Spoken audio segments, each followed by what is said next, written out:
नमस्कार दोस्तों, मेरे चैनल में एक बार फिर से आप लोगों का स्वागत है।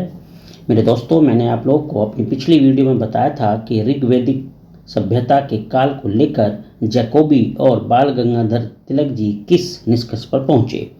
इसी क्रम को आगे बढ़ते हुए अब मैं आपको एक और नए विचार के अनुसार कुछ समय, काल और इसकी अवधि के बारे में बताऊंगा। इसमें ओल्डनबर्ग के विचार और दक्षिण भारत से संबंधित कुछ तथ्यों के आधार पर ये तिथि मैं आपको बताऊंगा। तो उम्मीद करता हूं कि ये आपको बहुत पसंद आएगी। आप मुझे ज़रूर बताना कि आपको कैसा लगा। तो चलिए स्टार्ट करता हूं मैं। देखो, एक विचार है कि आर्यों की जो दक्षिण विजय थी वो 7वीं या 8वीं शती ईसा पूर्व हुई होगी, ऐसा विचार रहा है। और ऐसा इसलिए क्योंकि यह माना जाता है कि आप स्तंभ और बौद्धियान वैदिक शाखा का जन्म दक्षिण भारत में हुआ। 700 ईसा पूर्व के लगभग दक्षिण विजय के साथ यह विचार असंभव प्रतीत होता है कि इंडो आर्य 1200 या 1500 ईसा पूर्व के लगभग भारत के उत्तरी भाग में और पूर्वी अफगानिस्तान में रहते थे। इस प्रकार से 500 से 800 वर्षों के अंदर ही समस्त उत्तरी भारत पर विजय प्राप्त करना और फिर अपना राज्य स्थापित करना आर्यों के लिए संभव नहीं होता प्रतीत होता है। आर्यों में स्वयं भी फूट थी और आदिवासियों ने भी उनका कड़ा विरोध किया था, इसलिए उनका विकास धीरे धीरे ही हुआ होगा। इस बारे में जो ओल्डनबर्ग इतिहासकार हैं वो क्या लिखते हैं? वो लिखते हैं कि 700 वर्ष का समय आर्यों के लिए काफ़ी था। ये ध्यान रखना चाहिए कि 400 वर्ष में उत्तरी तथा दक्षिणी अमेरिका में क्या क्या परिवर्तन हो गए हैं, ये ओल्डनबर्ग के विचार हैं। और अगर इसी बात को देखा जाए तो जो डॉक्टर विंटरनिट्ज हैं, डॉक्टर विंटरनिट्ज को ओल्डनबर्ग का जो विचार था वो मान्य नहीं था, यानी वे जो विंटरनिट्ज हैं वो ओल्डनबर्ग के विचार को नहीं मानते। और उनका जो विचार है कि आर्यों को अपने कार्यों के लिए कम से कम इसके दोगुने समय की आवश्यकता थी, ये डॉक्टर विंटरनिट्ज का विचार रहा है।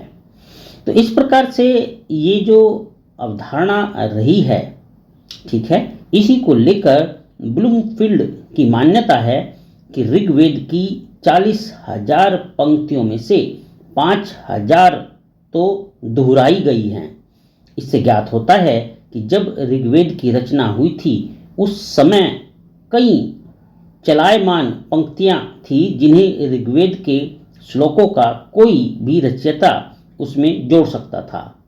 वैदिक गद्यों की भाषा की अपेक्षा ऋग्वेद के श्लोकों की भाषा बहुत पुरातन है। तो विचार बदलते रहे हैं दोस्तों।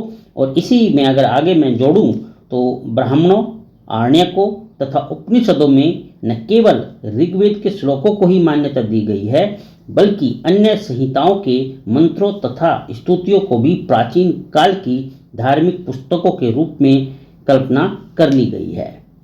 देखो, अगर हम भाषा और साहित्य की बात करें तो भाषाओं और साहित्यिक तथा सांस्कृतिक आधार पर यह कल्पना की गई कि ऋग्वेद के प्राथमिक श्लोकों की रचना तथा सारे श्लोकों को एक संहिता के रूप में एकत्र करने के मध्य काल में कई शताब्दियां बीत गई होंगी। ब्राह्मणों की उत्पत्ति भी कई शताब्दियां लगी होगी। उपनिषद भी विभिन्न युगों की रचनाएं हैं। उनमें भी गुरुओं की पीढ़ियां और एक लंबी परंपरा का वर्णन है। इस सब के होते हुए भी यह ध्यान देने योग्य बात है कि वैदिक साहित्य के संपूर्ण युग में आर्यों ने सिंधु से गंगा तक का क्षेत्र विजित किया।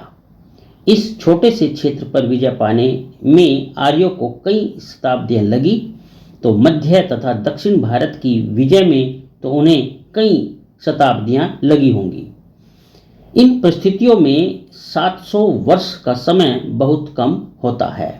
तो इस प्रकार से जो ओल्डनबर्ग ने लिखा कि पूर्वतम उपनिषदों और पूर्वतम बौद्ध साहित्यों के मध्य कई सदियां बीत गई होंगी। तो अगर देखो इस प्रकार से देखा जाए तो बौद्ध साहित्य में तो वेदों और वेदांगों की पूर्व कल्पना की गई है।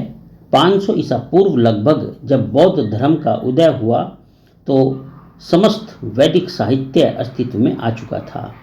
और इन तथ्यों के आधार पर अगर देखा जाए तो वैदिक साहित्य का आरंभ 1000 ईसा पूर्व के लगभग प्रतीत हुआ होता है।